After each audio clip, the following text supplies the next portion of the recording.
Through a Scottish Prism, the programme that is unapologetically pro-Scottish independence and anti-Westminster rule. Everything we say here is viewed through a Scottish prism. Brought to you by Barhead Boy. Hi folks, welcome back to Through a Scottish Prism. Lovely to have you back again. Been a week since we last had a wee chat. I hope you and yours are well. As usual, a lot been happening. We're going to discuss it today. One of the main topics, big topics of the week, of course, was the free ports, which have been labelled in different ways: free ports, green ports, Tory ports. We'll discuss that today. I did try to get someone from the SNP to come and speak in favour of them. Unfortunately, no one was available, or certainly none of the people I spoke to were available. However, I am delighted to say we're joined by the resident marine expert for this show, none other than Professor Alf Baird. And we're also joined by Robin McAlpine, who's another person who has a great interest and knowledge on these free ports. Gentlemen, welcome to Through a Scottish Prism. Lovely to see you. Morning, Roddy. Hi. Nice to see you. As I said in my introduction there, Alf, this is meeting two veg to you. The old free ports or marine economics. You're not exactly enamoured with these, are you? Well, I think the free ports have been around a long time, Roddy. It's only in recent years we've heard them mentioned in the UK or Scottish context. But my studies of container terminal developments worldwide over the last 30, 40 years, and I used to work in container shipping as well, is that this is a normal thing, especially for new container terminals. So what I can see and what I've written about on this is that free trade zones are normally linked to developments of new advanced seaports to improve their competitiveness. And you can see this in the context of London Gateway. The new big port in London on the Thames, the London Gateway port, is handling millions of containers, and that's also a free trade zone, and that's owned by DP World. Now, DP World, as you know from Dubai, own a number of container terminals around the world, of which Dubai and the Jebel Ali Free Zone is part of that. They are specialists in running container terminals and free trade zones globally. They have maybe 30 or 40 terminals that they lease around the world and operate. Other companies do this, like Maersk Line and others. And what national governments do is they link the free trade zones into the development and modernization of their port infrastructure, which is largely about improving the competitiveness of the host economy, whether that's Egypt, whether that's Malta, wherever it is, Panama, Singapore. This is a normal global trend. But what we're not doing in Scotland is we're not doing that. We're not linking this to the creation of modern advanced seaports. We're just adding in free ports to existing, what I would call largely obsolete seaport infrastructure. I heard someone refer to it, Alf, as glorified enterprise zones for those of us old enough to remember them. Would you say that's a fair description? Well, it is in that sense if it's not linked to, in my view, the creation of modern seaport infrastructure. We're not doing that. In the case of the Forth, it's just a case of making the existing ports, Leith, Rosyth, Grangemouth, for example, all part of this glorified free trade zone. That's not about creating new port infrastructure, which is what we should be about, and what I've been arguing about for the creation of a new seaport at Cockenzie as a Scottish gateway to the continent, if you like. That would be a more appropriate development for any related free trade zone, which is about creating new trade for the port. It makes the port more competitive. It makes the port able to then attract more shipping connections. So the more traffic it has, the more shipping connectivity it has, the more trade it will grow, which hopefully will benefit the wider economy.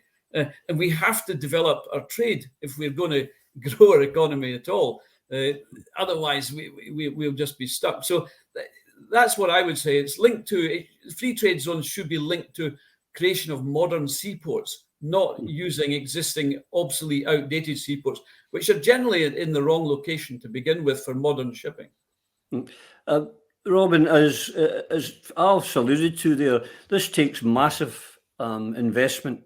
And I was reading your article this week where, to put it into context, and if I get this wrong, please correct me, it's an infinitesimal amount of money. It's peanuts. You linked it to if you were earning £30,000 a year, it's the equivalent of 28 quid a week. It's nothing in comparison to what is needed to do the kind of infrastructures that Alf's talking about. Well, this is the thing there's so much about this, it just doesn't make a lot of sense. So if you look at the cost of developing, I'm not in support of what they've done at Nigby, the new Aberdeen South Harbour. This is where they're trying to take St Pittix Park away from the people of Torry to put in an economic process and so on. But they borrowed £250 million to do that one harbour. And what we're getting here is £52 million between two of them as a one-off set-up fee, sweetener. And then, £9 million of tax cuts a year for 5 years. That's a rounding error for big corporations. So on the one hand, it's insignificant. You're not going to shift a major operation for £9 million a year for 5 years if you're a major corporation. So it doesn't even meet its own standards. But if you look at the independent economic assessments that have done of this, this is the government's own, the Office for Budget Responsibility. They don't think this is going to create any additional economic activity because at the scale at which it's being done, the way that they're doing it, it's just going to displace economic activity from elsewhere. So what's going on? What is this all about? I think this is pure ideology. All this is saying is, look at us. In a post-Brexit world, we are a low-tax, low-cost, competitive economy. It's not. If you look at the history of these things, you can go. You can go way back, hundreds and hundreds of years.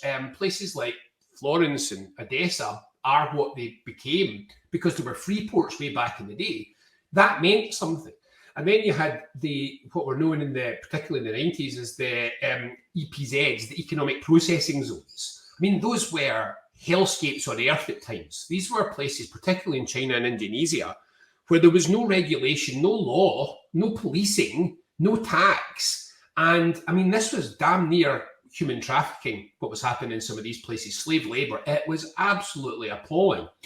But it's not that either. So it's quite hard to know what exactly this is. And the way that I come at this is from the other end. As always, work out what you want to achieve before you decide what to do.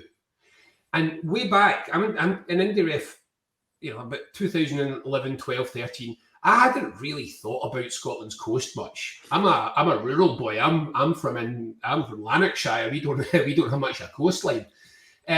And it was just hearing people like Alf and Lateral North had done some really interesting work in the development of the ports, and Peter Henderson and others. And I suddenly realised, Leslie Riddick as well, with some of her comparisons, I just suddenly realised that Scotland is a landlocked nation, a landlocked island, which is madness. We are virtually landlocked as an island. We have almost no marine activity. So what we really should be doing here is starting from the beginning and saying, how did Scotland get this wrong and what should we be doing right? And then how do we get there? Not, here's a Tory dangling tuppence halfpenny, let's dance like embarrassing little children at a party.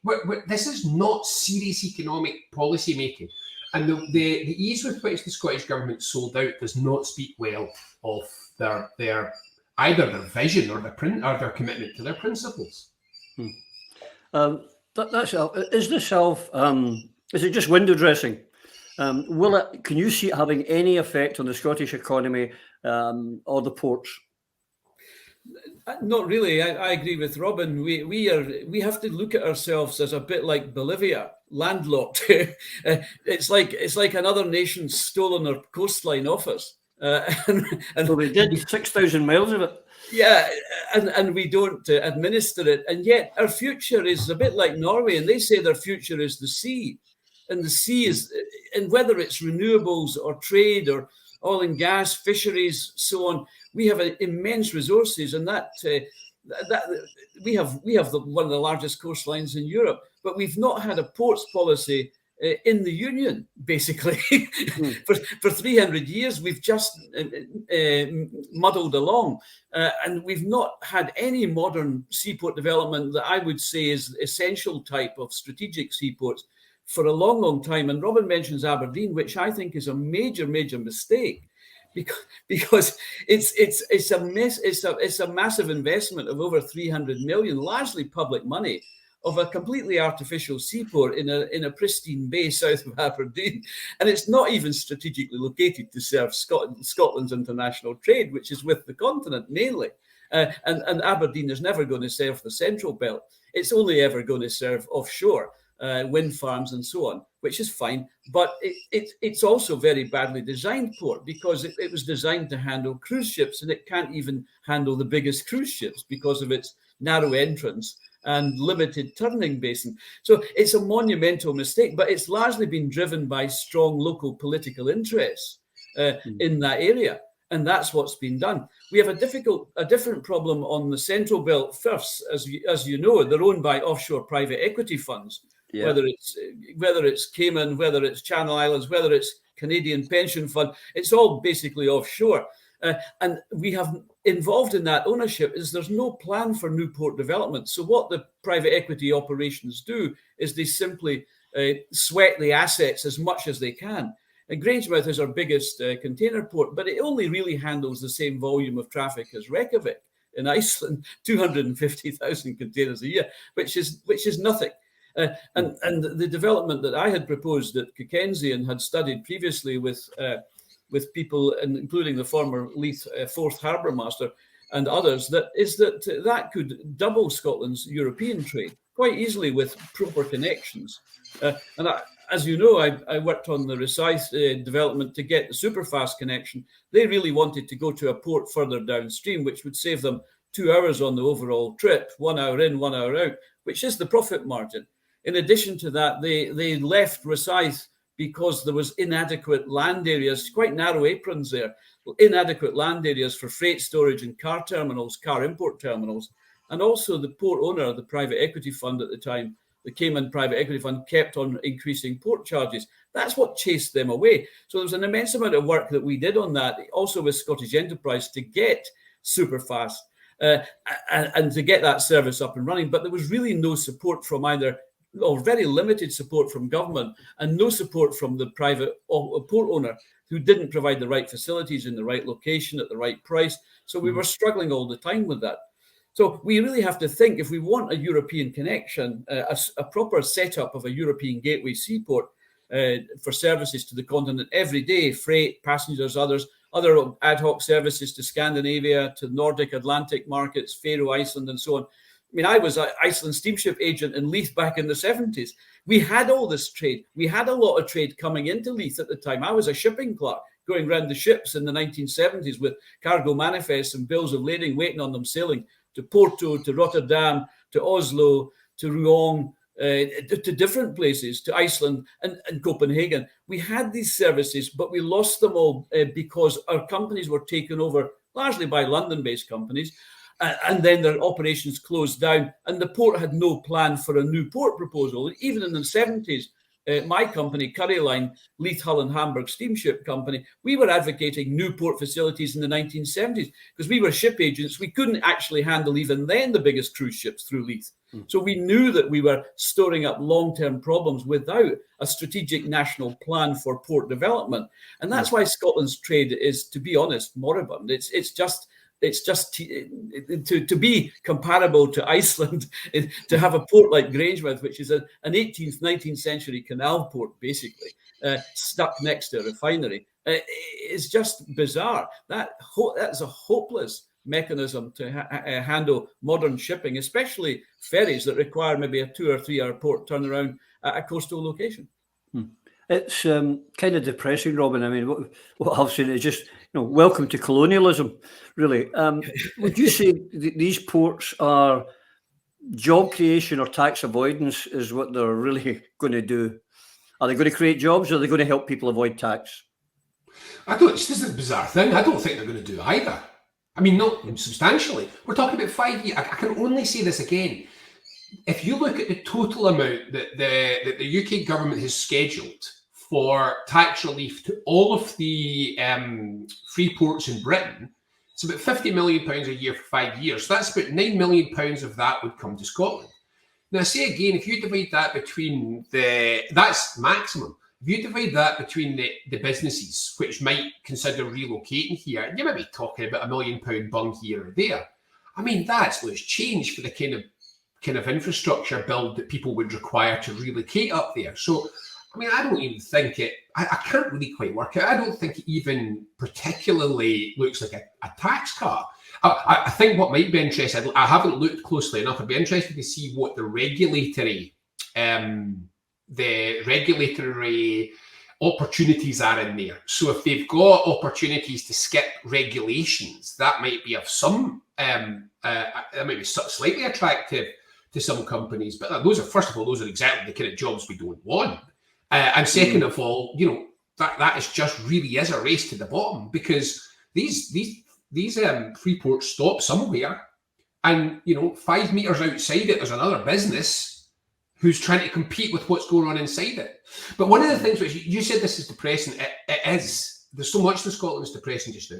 And one of my great complaints at the moment is we're at that phase in kind of colonialism where bluntly, I hardly blame our Westminster overlords anymore. We could do something about this. I mean, this is internalized colonialism. If you look back, and one of the things, if anybody listening to this has a copy, maybe you have, Alf, I've been trying to get a hold of it. In the 1970s, there was a plan called Ocean Span, produced by the Scottish Council for Development and Industry, which my dad was involved with back in the day. Now, to give you an idea of the scale of what people were thinking about in Scotland in the 1970s, Ocean Span was an integrated scheme which imagined a major port, at least one major port on the east coast of Scotland, at least one major port on the west coast of Scotland, and a fast rail link connecting both of them right across the middle of the country. And the idea was that Scotland could become a kind of handling area for trade between Europe and the US. So we could have been taking freight, we could have been taking things at one side of the country, ship it, this is obviously before container units were so major, shipping it right immediately across the other and exporting it onwards to the American continent of the other side, with all the additional benefits that kind of infrastructure would bring. You imagine if someone turned up now in Scotland with a proposal to do something like that? They wouldn't get a meeting with government unless they were bringing millions. That's not something that we would discuss in Scotland. And one of the things that I think that people need to wake up to a little bit is one of the important factors, apart from one of the things we never talk about enough, is the role of our coastline and the marine in revitalising our island communities. Our island communities are all dying, and they're ours. They really are. I was over in Islay a couple of just before the pandemic. And I was talking to businesses there, and they're saying, well, we can't do anything because we can't get any workers because there's no houses. So nobody comes, and so it's all in decline, and so nobody builds houses around and round. And we've got this problem with the islands that we're not supporting our islands. We're not being aware of what we need to think about in terms of air travel. We're needing to just displace air travel onto cleaner travel if we're going to do climate change targets in the long term. And I mean, the number of cheap flights to Europe, which we could be looking at ways to replace with clean hydrogen ferries, attractive ways to get to the continent for people. Think about popping out to Rosyth or wherever we end up doing it, jumping on a ferry and popping over to Europe for a weekend being a normal thing. So there's so much that we could do with our coastal, never mind renewable energy, hydrogen production, all of those things. We could have a multi-use, thriving coastal area. And that's before I even mention fishing, which if we took our fishing at all seriously and looked at that, we could bring to life communities that have been stripped of their fishing if we weren't dominated by 4 big fishing families.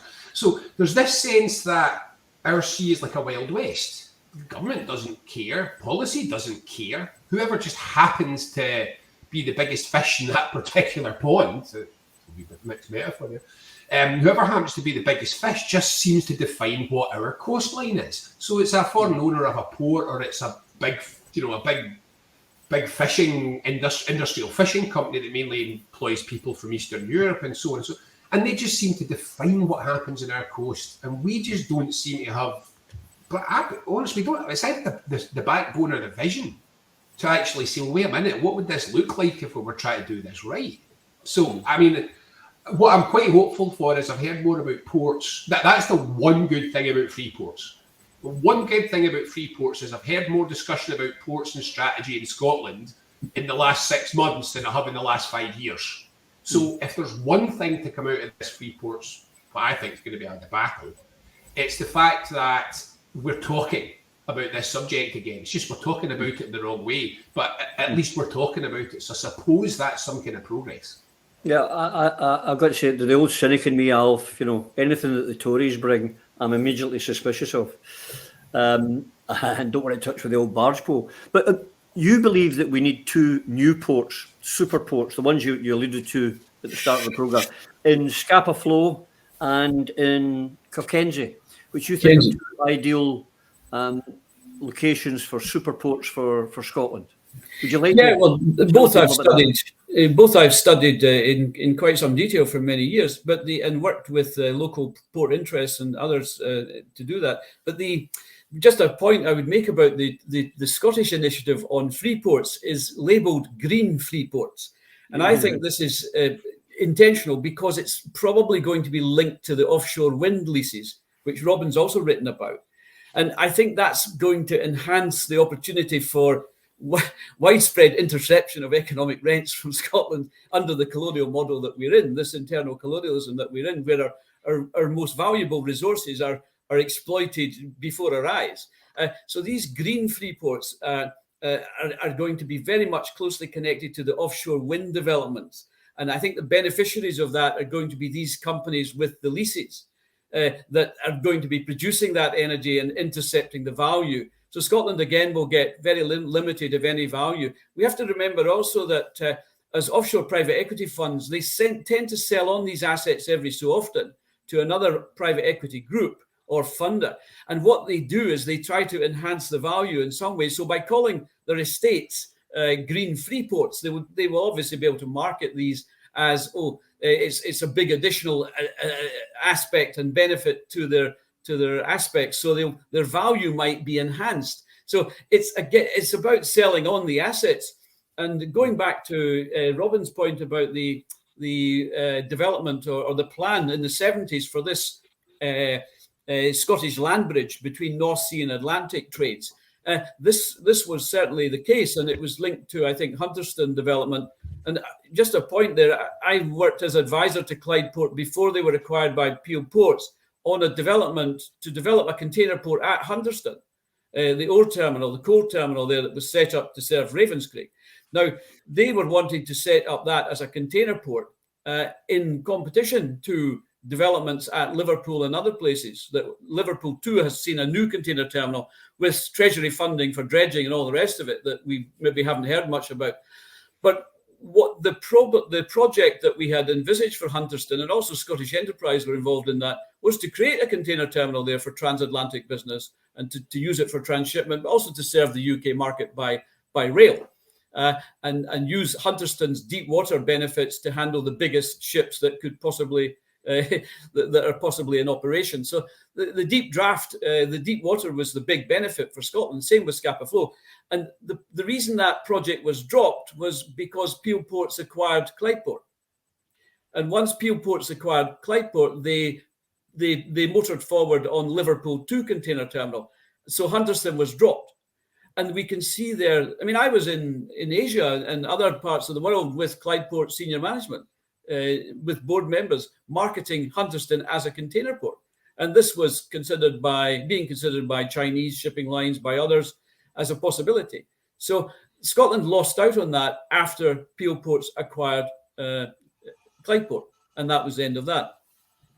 Just on the points about Scapa Flow, most of the container transshipment terminals around the world are former naval bases. And they're container terminals now because the naval bases were all on strategic locations, whether it's Panama, Suez, Malta, Singapore, Colombo, and so on. There's quite a few, Aden, Dubai. There's quite a few offshore transshipment hubs on islands and so on, but they're former naval bases. And they have the benefit of large anchorages, natural deep water, And they're on that intersection between ocean and sea, between canals and seas. They're on these strategic intersections. And there's zero deviation then for the megaships sailing on global routes. So the ships passing through the Pentland Firth, I know there's not the same volume of ships going through the Pentland Firth as the English Channel, but there are a lot of container ships going through the Pentland Firth, and also feeder ships. So we have transatlantic ships going through the Pentland Firth in each direction, transatlantic crossings to Canada, US East Coast, US Gulf Coast, Caribbean and South America, and also through Panama to Asia and the US West Coast, going through the Pentland Firth and also connecting German ports and other ports. But the deviation time for these ships would be zero, as it would be in Singapore going through Malacca Strait, or going through the Mediterranean navigation corridor past Malta, or through Suez or Panama. They have to go there. So why not have a container transshipment terminal at these intersections? And that's purely the thing. The other thing here is that the average feeder ship distance from places like Scapa Flow is actually a lot less than it is from Rotterdam or the Thames. So if you're feeding the Baltic, Scandinavia, even Ireland, on the west coast, or Scotland and Iceland and so on, from a hub, actually Scapa Flow vastly reduces your average feeder distance, and for some Baltic trades avoids the Kiel Canal expense as well.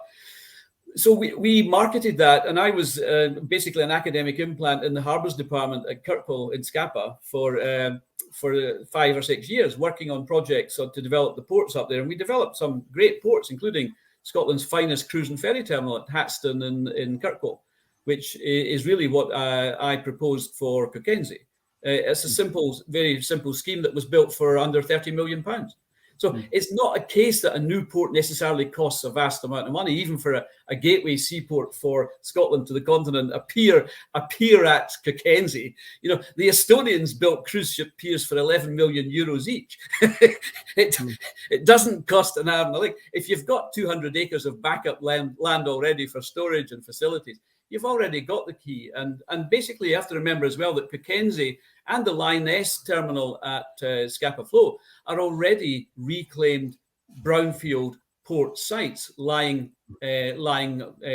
unused. So these facilities are brownfield port sites already established. Cockenzie is a port. It has a small tanker jetty. Line S and Hoy, as the Scapa Flow port, has already a large land area alongside deep water. So you have these facilities to some extent already in place. It's not a case of creating brand new infrastructure.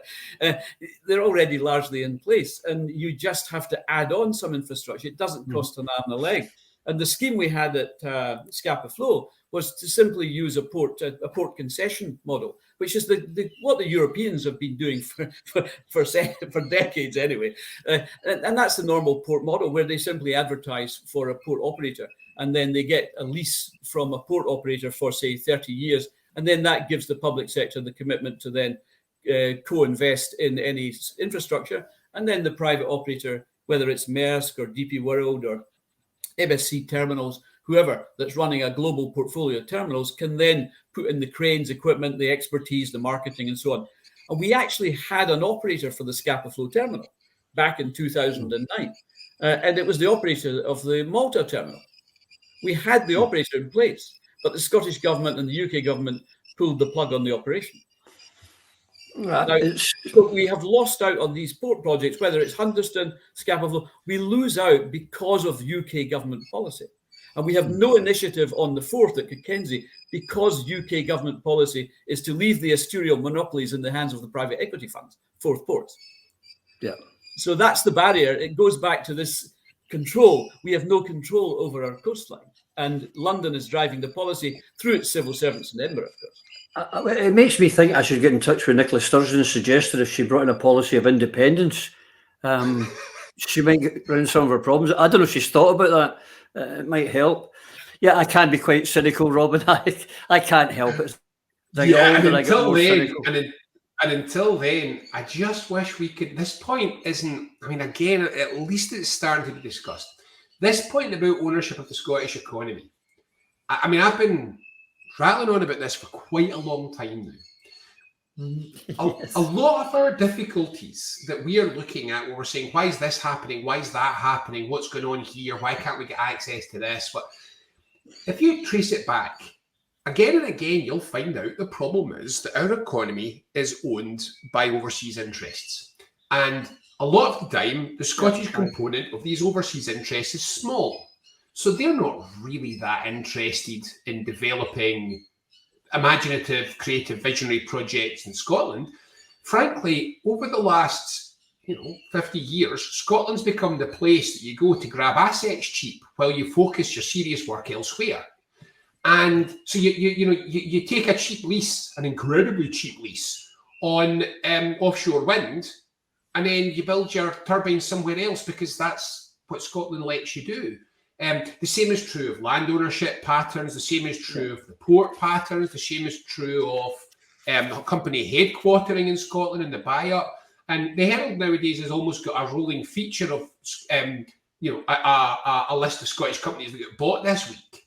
And this is one of the fundamental problems at the heart of all of this, which is people invest where they're owned. Companies invest where the ownership is. So if you look at where the investment in innovation, research and development, where the high staff jobs are, where the big developments take place, they tend to take place round about the place where industries, enterprises are headquartered and owned. And we've got this thing in Scotland where we all go, hooray, hooray, massive success. Really promising new startup company has just sold itself for £100 million to American venture capitalists. And every time I see this in a newspaper, I'm going, how's that a success? How's that a good thing? The example that I always give, as a specky four eyes that like to drink, is disposable contact lenses were invented in Scotland with Scottish public money.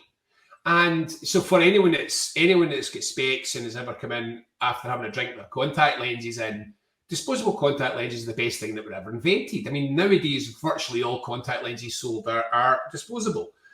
And they were developed and manufactured in Livingston until it was bought out by an ophthalmic company from, I think, Oregon in the US, who took the plant over, took the patent over, and now they're all manufactured there. Now, that's what we keep doing in Scotland. What frustrates me is even with these limitations, even with the obstruction of the UK, who, I mean, they don't care. It's not. I generally tend to believe it's not so much that they're trying to frustrate Scotland. They just don't care. They just don't give a monkey's. If it's outside of their framework for how they operate things down there, they're not going to go out their way to block it generally. They just don't give a monkey's. Even within that framework, even with our strict and denuded asset base in Scotland, we can still do things. And this is where I say, we need to start talking urgently and much more seriously about an industrial strategy for Scotland. Because the other thing that works best, the other thing that makes a massive difference, is if you do things like link your port strategy to a manufacturing strategy. See, that would make sense. So if, for example, one of my pets is that we've got massive amounts of unused land in Scotland, absolutely massive amounts of unused land, which is suitable for all kinds of biocrops, from trees to bamboo to hemp, which are the feedstocks for bioplastics, which are going to be a rapidly growing market globally because we need to move away from petrochemical-based plastics which don't biodegrade. So the world is going to be looking for bioplastics. Scotland has all the feedstock with nothing to do with it. We've got the science, the technology, and the workforce to make a go of this.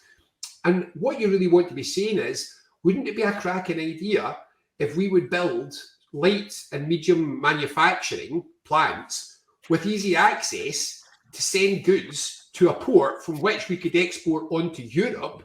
And couldn't we link that in to material sciences at our universities? And couldn't we look at supply chains and how we can link that into the agricultural industry and get crossovers between these things? This is why I'm so adamant Scotland needs an industrial strategy. It's not that we've got an economy which is all nearly there and we just need to tweak a few bits. It's that it's been stripped and denuded for about, 50 years anyway. You could argue 300. It's been certainly been getting stripped away for about 50 years now. And we need to replace some of this stuff. We need to rebuild that capacity, and it's not just going to rebuild itself. So call it what you want: industrial strategy, industrial policy, entrepreneurial state model, whatever you want.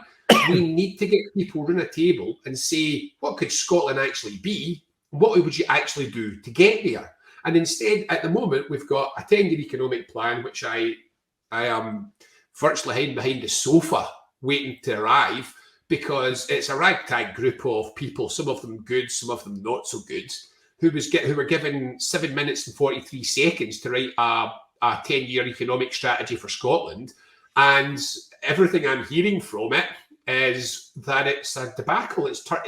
Everything they've said has gone into the Scottish Civil Service word mangler, and it turns out that what we really want is a fairer, greener, more enterprising future, and that's going to happen through adjectives. And I mean, that appears to be from, I haven't got any inside access to this, but I think that George Kerrivan has seen elements of it, and Tom Gordon went through, and the Herald went through the minutes of the most recent meeting. And as far as I can read from what he was saying, I think everybody in the group was just saying, yeah, we've been talking about economic strategy, and you've just done a standard Scottish government / Scottish enterprise word salad. And I mean, okay, great. It's a fresher word salad than the word salad. And this is not me being sarcastic. We did one of these last year because we did one the previous year. So we did one in 2020 to replace the one that was done in 2018 because of COVID. And then the one that we did in 2020 was replaced in early 2021 with another one, which we did for a while. But then it came out and it was a word salad, and everyone said that's bollocks. So they did another one at the end of 2021, which is about to report now. And by all accounts, it's going to be another bollocks word salad. Now, if you've done 3 long-term economic strategies in 3 years, it says there's something seriously wrong. And I have got to say, you went from the Council of Economic Advisors that had high-powered people like Jim McCall and Nobel Prize-winning economists on it, and each successive iteration of our economic strategy group is less and less impressive. It looks more and more like it might be taking dictation or just be willing to go along with things. We've got to get our head together in Scotland. And incidentally, let's keep moaning at Westminster, of course, but they're not going to do anything. One of my favourite statements is to remind everybody that we're stuck on a beach and no one's coming to rescue us. There's no point in us lighting a bonfire hoping that someone will see and send rescue. We are on our own. Nobody is coming. It is just us. It is Scotland on its own. Either we do something or we're just going to sit here getting skinnier and skinnier because nobody's feeding us and nobody's feeding our economy. So we need to be aware, if we don't do something, nobody else will. And that's really why we keep getting in these circumstances. Robin, thank you. We've come to the end of our time, gentlemen, and I think it's fair to say there's not a great deal of enthusiasm in the group or the discussion for these free ports.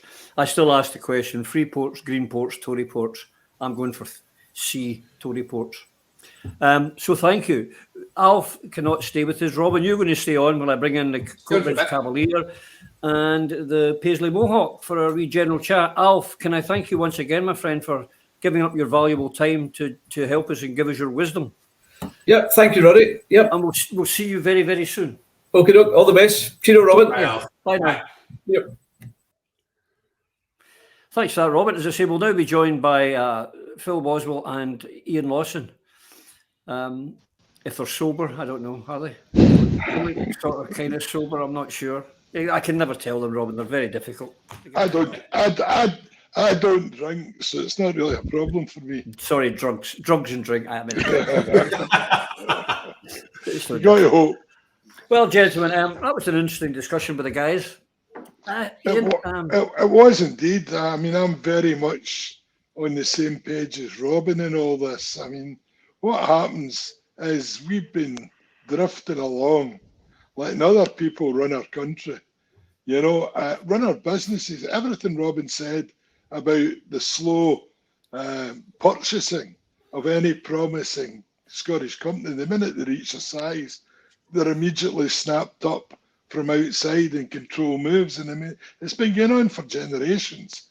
But the problem is we are not in a position to do much about it until we've got some form of political action that takes control of some of the important, absolutely vital infrastructure assets you require to build your economy.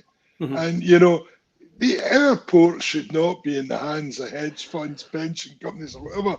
They should be in state control. And, you know, you need, you know, anything like ports, it's a long-term commitment you need. And that's what attracts people in, you know, to invest in your port if they know there's going to be secure ownership over a long period from someone who's got a commitment to actually build it and improve trade. That can't possibly happen. As Robin says, you know, these are owned by bodies whose only intention is to try and, in the short term, build up a bit of additional value and sell it on to another hedge fund. There's no commitment to development there.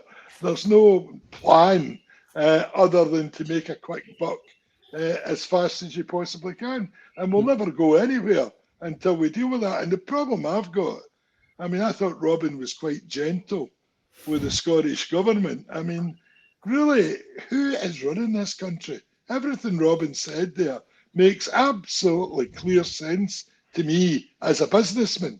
And I'm supposed to be, if you believe the propaganda, I'm supposed to be way to the right of Robin. I'm not. I'm in the exact same page. I agree entirely with him.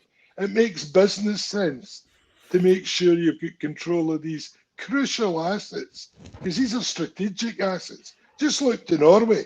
Look at the history of oil in Norway, because they took control.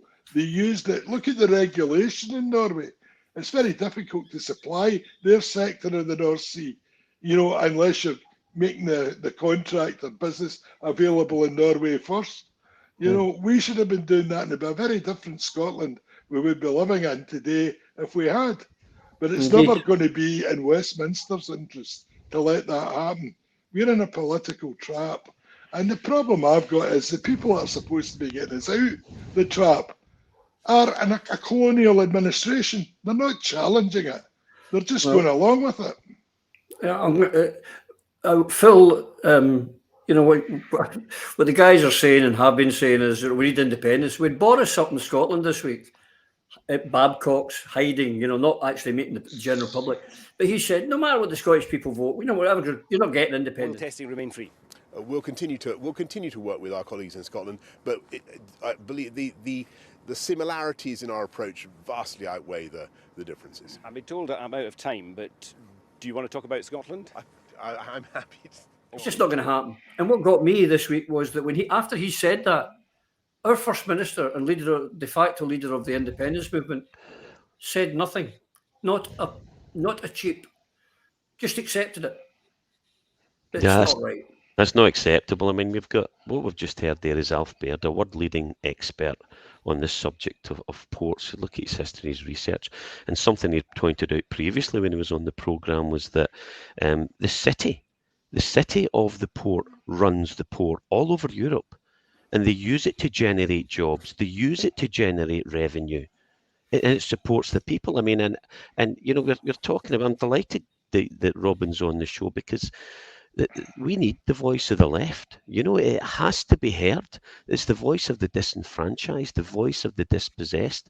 And we saw in Thatcher's time the Overton window move to the right from before Thatcher's time. It needs to go back to somewhere closer to what politically aligns with the people of Scotland. And it ain't the right-wing view, and I'm, as similar to Iain, I'm closer to the centre. But no, and when you talk about the people and who has done what, establishing green ports, you've got, I looked at the website for the Scottish Government. We're working in partnership with the UK Government, and that's just after Pete Wishart's just come out and said, broad shoulders of the UK. And what Robin's talking about earlier about the word salad, the failure to develop a serious industrial strategy. That's not what serious government does. These are the big issues, the critical issues that need to be taken care of. And it's just not been addressed. We are failing. Our government is failing us. And that's not acceptable. No, Robin, another thing that came out today, we're talking about, you know, a lot of us were under the misapprehension when we heard the SNP boasting about these hubs that were opening in Berlin and Paris and wherever. And it comes out today, we find out this week that they're actually they've been given a broom cupboard in British embassies at the back of the building. It really, they may as well not having the damn thing, because they've got to get past their imperial masters before they get to the Scottish office. Right, okay, I'll be my usual controversial self here. I described this privately. You're in the right place for that, my friend. I know well. I described this privately as the sturgeon trajectory, which is over-announce, right? So you over-announce at the beginning, and you hype something up as being a big deal, and then all that happens is, and I say this is, I mean, my first profession was lefty was what I did in my evenings. My job is I was a professional political lobbyist and campaign strategist. And I would always say a quick win early on doesn't beat 17 loses after that. And so what you get is you get this thing where you oversell it, and then it just turns out you get this drip, drip, drip of, wait a minute, this wasn't quite what we were told. Wait, this is not as good as all this. So you get, I mean, this happens over and over again. We get announced there's going to be an energy company that's going to cut bills, and then it turns out it's not really going to cut bills. It's actually going to be quite minor.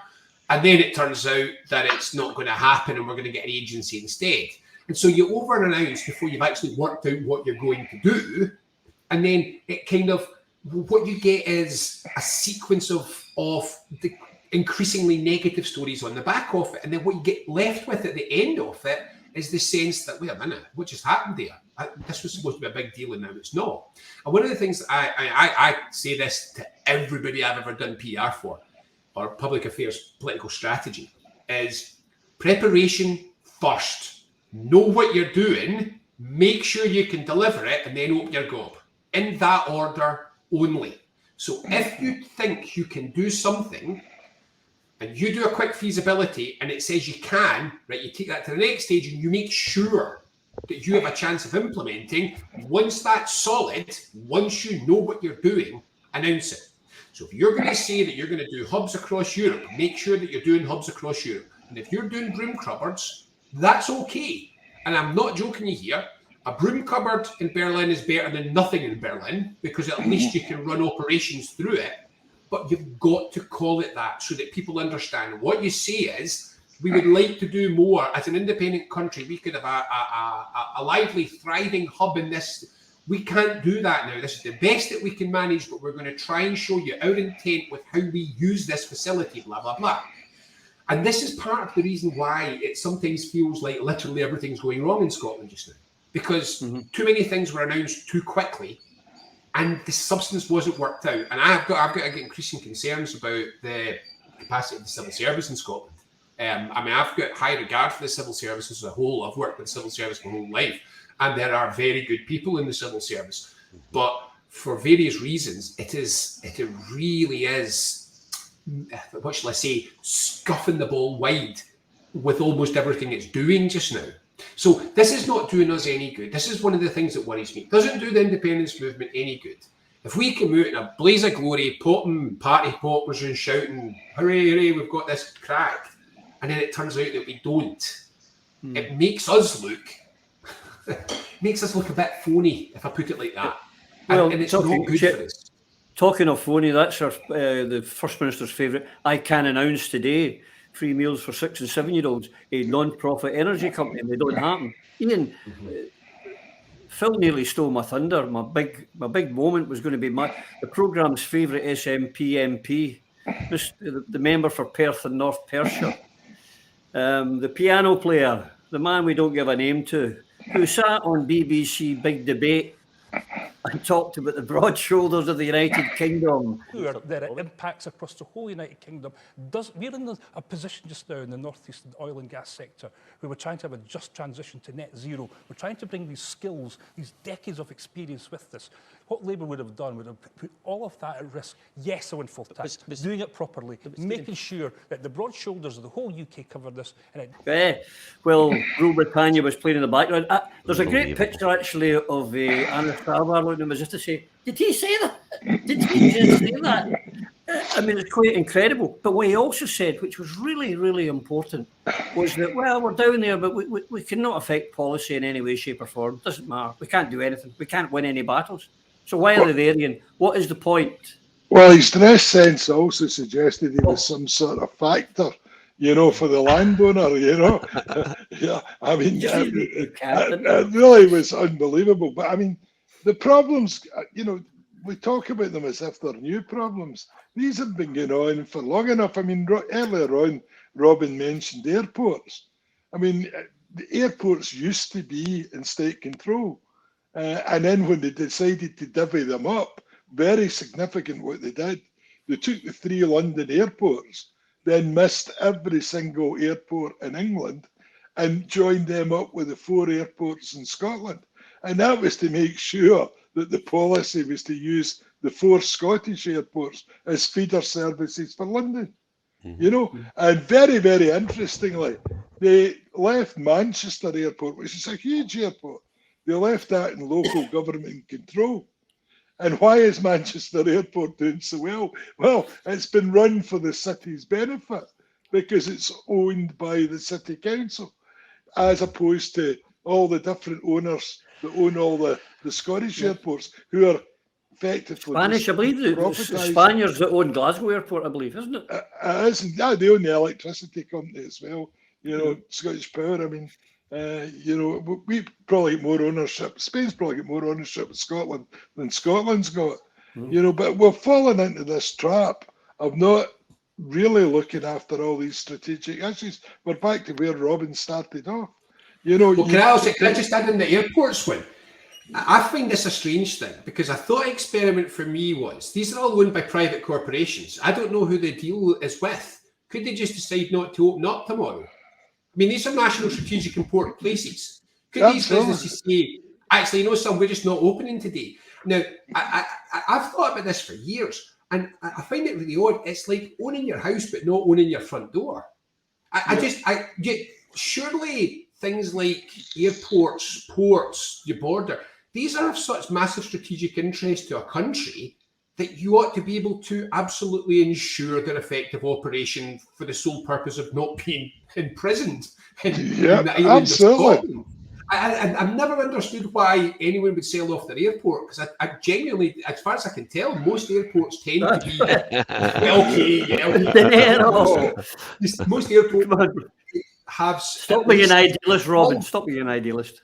No, but the other thing about it, Robin, is because of our local authority, because of our state-owned, they were given powers that wouldn't normally be given to private enterprise.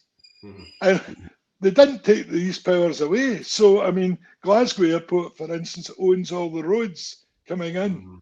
You know, that's why you're paying £4 to drop a passenger off. You know, it's because they were given these powers when it was a state-owned enterprise, because it made sense to tie in with the local authorities. But suddenly, when it became a private company, it was a recipe for them to make additional funds. So, I mean, the whole system's totally, utterly unsuitable if you're actually wanting to run a business or run a country properly. Can't be done. But another thing this week, we've got lots of things and we've not got lots of time as usual. Phil, I don't know if you saw these islands, the guy, Sam Taylor, an English arch British Unionist, British nationalist, English nationalist, call him what you like. And he said, Scotland can't be independent because you've got too much energy and electricity. And so you don't have a big enough market, so you'll have to stay part of England. Yeah. I watched that several times to go, did I misunderstand? No, he said it. And that guy, Kevin Haig, that is the famous dog food salesman, he was sitting beside him. Oh, yes, that's right. Colonialism gone mental. Scotland is blessed with enormous renewable resources, but it's not blessed with a great many people, and people ultimately use electricity. So the best way to harness Scotland's renewable resources is to look at it from a UK-wide perspective. Scotland's got all the renewable resources, but the rest of the UK is going to use that electricity. So the problem is better tackled at a UK-wide level. All right, I'm going to let Kirsten come in on that. I'm going to just come in on that. Let's let Kirsten come in and respond on that. That's just self-evidently true. I'm just going to come in on the climate. Betrayal, straightforward betrayal. I mean, and he's English, so he's not betraying his own country. But his own interests are clearly being served here, and it's all about money. I mean, there's a couple of things we're going back to the issue at hand. Yeah, that's an absolute disgrace. But free trade zones and this green ports philosophy, I mean, fortunately with Robin and Alf going into great detail on it, there's a couple of things. I'm based out of Hong Kong and Dubai, right? And in Dubai, there's 45 free trade zones. They're some of the best in the world in it, but we're kidding ourselves on if we think this is going to bring us great benefit. You compare it to the FTZs in the Middle East. You know, you've got Ras Al Khaimah, Dubai, Sharjah. I won't list them all, but they're tax free. You can have 100% foreign ownership, no personal income tax, and you go to places like Al Kuwait, you get 3 residency permits. What are we offering? What are we actually offering for this money? I mean, you compare the money when Alf previously spoke. He says it's only going to take 200 million to develop Cockenzie and have a proper port if you were really in charge. Why are we spending this money? We don't know exactly how much money. I know Robin forecast it's around about 9 million a year when you pro-rata it. But that's a drop in the ocean. Excuse the pun. You know, we need independence so we can take control of this and do it properly and get the right people in the right place to make the right decision for the people of Scotland. I think it was Robin that said in his blog, it was, correct me if I'm wrong, Robin, the expenditure, the initial one-off is something like 0.00009. That was a typo. It's quite straight. There was a zero in there that should. I need to go and fix that. There, I was doing that. It's fairly straightforward. The way, like I say, as soon as you get to government numbers, everyone's brain melts. People don't know what a billion is. So the way that I describe this is, to have the same amount, if you were on a salary, a median salary in Scotland of 30 grand, the bung that's being given to do green ports is the equivalent of £28. So I mean, I put it like this: that's how much it took. That's how much it took to twist the Scottish Government's principle, which bothers me. So this is the equivalent of saying, "Will you lick my shitty boots clean?" No. How about £28? I'm your man. That's to give an impression of the scale. That's if you're on a salary of 30 grand. And one of the things that's, again, I know sometimes I sound like some sort of academic geek about this, but if you don't understand what you're doing first and you don't know what the answers to the questions are, then you will quietly sit through these things. And this is what I'm thinking. Now, I should say that I always try, just me. I come from a small town. It's not an indie town. It's a farming town. It's half Tory vote, and I'm pretty positive it's probably 60% no during the referendum. So I've always lived among Unionists, and I always put a lot of effort into keeping a firewall in my civilian life, but also getting on with folk I disagree with. So I actually keep good relationships with Sam Taylor and Kevin Haig. I don't agree with them about a lot of things and vice versa, but we can always say hello and email from time to time. But the problem is, what they just said there is patently nuts. I mean, it's patently nuts. But about Scotland having too much energy. But it'd be really helpful if you could see what you're going to do with your energy. So what is the Scottish Government's position of what's going to do with all this energy? Because at the moment, and this is it, what I whisper it, the Scottish Government's position is we're going to feed it into the UK national grid. That is what they are saying we're going to do with this energy. And you're like, yeah, no, but that's not exactly the be all and end all of what you could do with Scotland's energy. I mean, there's 2 models for what happens out there, which basically cuts that energy off. So without going into this too much depth, we own the seabed license, so we can build the wind turbines and bring the electricity to shore, but we can't put it in the national grid without London's permission. So the connection from the coast into the grid is London, and it's a very, very substantial investment that will be necessary to enable that amount of electricity load to be landed on the Scottish East Coast and fed into the UK grid. And it's potentially possible that they say we're spending so much on Hinkley Point C, the nuclear development in the south of England, that we're not going to bother putting that connection in. And in that circumstance, what's going to happen is BP Shell and the other owners of Scotland's wind will drop cables, subsea cables, to Europe. They'll sell it straight to Europe. So what we could have is all the Scottish offshore wind owned by foreign companies and piped straight to Europe and sold by the foreign companies to Europe, none of the money and none of the electricity would at any point make landfall in Scotland. We would literally have given the whole lot away for pennies.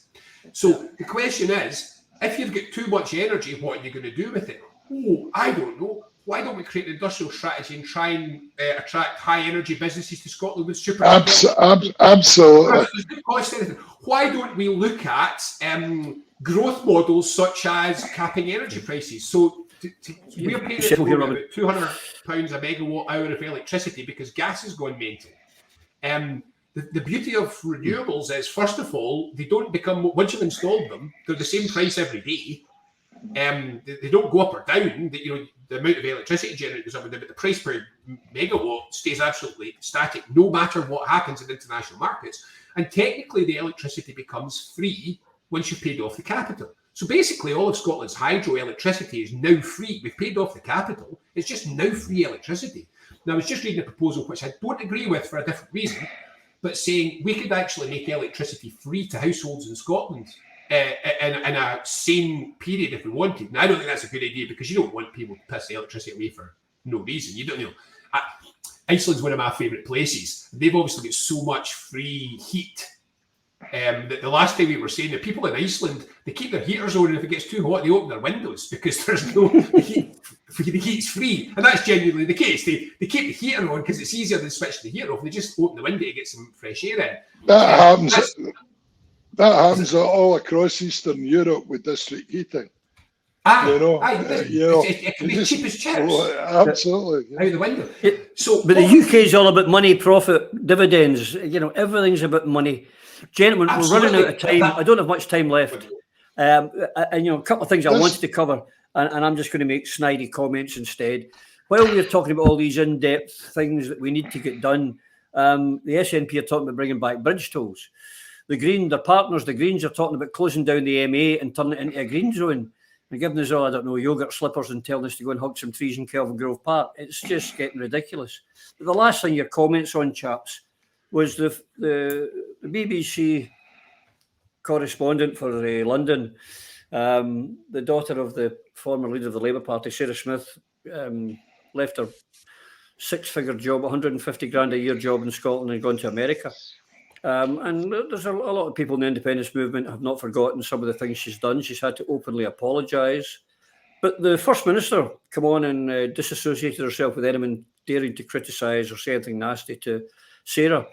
And yet this is the same First Minister who was silent as Joanna Cherry gets battered and bruised every day by the people. Hypocrisy again, Iain. I'm sick of it. I don't know about you, but I'm fed up with it. Well, I've been fed up with it for a long time. I mean, I can't understand this and why the great sympathy. I remember Sarah Smith's role during the 2014 referendum. She was brought up specifically from Channel 4 to the BBC in Scotland to play that role. And she played it, from a unionist point of view, very well indeed. But I'm quite glad to see her heading off. I don't wish her anything other than good health in another country. But I'm pleased she's out of Scotland. Yeah. Well, can I add to that just one thing, though, which is, like I say, the best thing that ever happened was growing up in a small town. You need to live with folk that you don't like, and you need to get on. And you can't just unfriend them because you're going to bump into them in the co-op again. So you just got to learn to get on. And one of the things, I do wish everybody would pack in the personal comments. It doesn't help. There's no need for it. But she's wrong. She deserves. These are not personal comments, Robin. No, some of them. But to be fair, some of them have been, and that's the point. What happens is that the powerful get to take legitimate criticism and hide it under some stuff which is genuinely horrible. But the point we made here, Robin, is that Nicola Sturgeon's quick to come to the aid of a British unionist, but she's not come to the aid of her own party member. And that's the hypocrisy and the disgusting thing about it. And that's the point we're making here. It's nothing personal against Sarah Smith. I don't like her. I don't think she does a good job. I don't think she's a good journalist, but that's another story. Yeah, Gentlemen. My take on that, just because I was misquoted by the National. Now, I don't mind the pylons from the Unionists. You expect that. And I 100% agree with Robin. I don't block anyone, because we all live in a bubble, whether we like it or not. You need to listen to both sides. This is why I'm so keen for Robin's voice to be heard, for the voice of the left to be heard. It must be heard. If we want to take a reasonable path, we must listen to both parties. But what I said on a tweet in response to Roddy QC, not this Roddy. No, I said she's never been unbiased, Roddy, a traitor to the highest metric within journalism. Now, the highest metric within journalism is objectivity, telling the truth, a balanced, unbiased position. Now, that's what I said. Now, I don't mind the critique. You expect it from the Unionist. But coming from, I'll be putting a complaint in on this through the proper channels, although it will be ineffectual because the proper channels are run by the media themselves, you know. So it's like self-watchdog. But I was reported in a report that Nicola commented on this. It's a disgrace to criticism, and some of the quotes in there were. I agree with Robin. Some people were personal. Somebody allegedly put a window down, and I say allegedly because I don't know if it's true or not, and shouted abuse at her, and that's not on. I completely agree. But I was in the National of all papers. But look who owns it. Look who owns the National. It's a Unionist organisation that owns it. It's not owned by the Independents. So here's the thing. I said a traitor to the highest metric within journalism, and yet in the National, I'm allegedly calling her a traitor, which I'm certainly not. So that's disingenuous, and that coming from supposedly the Independence paper of Scotland, that raises more than eyebrows. Yeah, Who's working behind the scenes here? Why are they attacking the independence movement? Phil, I would suggest that you're being attacked now by the SNP in-house magazine because you have been somewhat critical of your SNP party in these last few weeks. Speak the truth, it shall set us free. They don't like the truth. Gentlemen, thank you for your time. Robin, thanks for your... I hope you'll come back and see us again sometime. We'll pay the usual fee. And to you, ladies and gentlemen, I hope you've enjoyed this as much as I've enjoyed talking to these guys. It always boosts me up for the week ahead. Until I see you all again, please take care. Through a Scottish Prism, the programme that is unapologetically pro-Scottish independence and anti-Westminster rule. Everything we say here is viewed through a Scottish prism. Brought to you by Barhead Boy.